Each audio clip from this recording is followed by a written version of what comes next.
తాజా అంశాన్ని చూస్తున్నాం. సిద్దిపేట జిల్లా ఎర్రవల్లి వ్యవసాయ క్షేత్రంలో బీఆర్ఎస్ అధినేత కేసీఆర్తో కేటీఆర్ సమావేశమయ్యారు. కవిత వ్యాఖ్యల నేపథ్యంలో ఈ భేటీ ప్రాధాన్యం సంతరించుకుంది. ఇక మరింత సమాచారం మా ప్రతినిధి రఘువర్ధన్ అడిగి తెలుసుకుందాం. రఘువర్ధన్, చెప్పండి, కేసీఆర్ కేటీఆర్ భేటీకి సంబంధించి సమాచారం ఏంటి?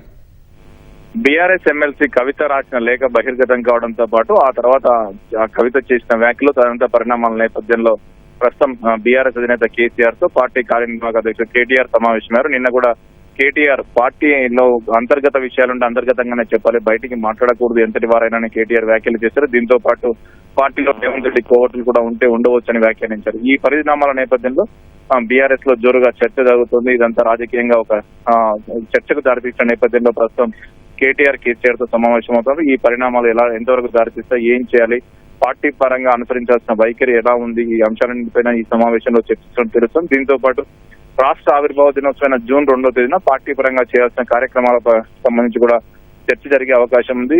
కేటీఆర్ జూన్ 1వ తేదీన అమెరికాలో జరిగిన కార్యక్రమంలో పాల్గొనడానికి నెల 28న అమెరికా వెళ్తున్న నేపథ్యంలో ఈలోగా పార్టీ కార్యక్రమాలను ఖరారు చేసి నేతలకు దిశానిర్దేశం చేయనున్నారు. దీంతో పాటు కాళేశ్వరం కమిషన్ కేసీఆర్ తో పాటు హరీష్ రావు కూడా ఇప్పటికే నోటీసులు ఇచ్చిన నేపథ్యంలో అందుకు సంబంధించి అనుసరించాల్సిన వైఖరి సహా ఇతరత్ర అంశాలపై కూడా చర్చ జరిగే అవకాశం ఉంది. అయితే ప్రధానంగా కవిత రాసిన లేఖ బహిర్గతం కావడంతో పాటు కవిత చేసిన వ్యాఖ్యలు తదితర పరిణామాలపై ఎక్కువగా ఈ సమావేశంలో చర్చకు వచ్చే అవకాశం కనిపిస్తుంది. రాకేష్, ధన్యవాదాలు రఘువర్ధన్.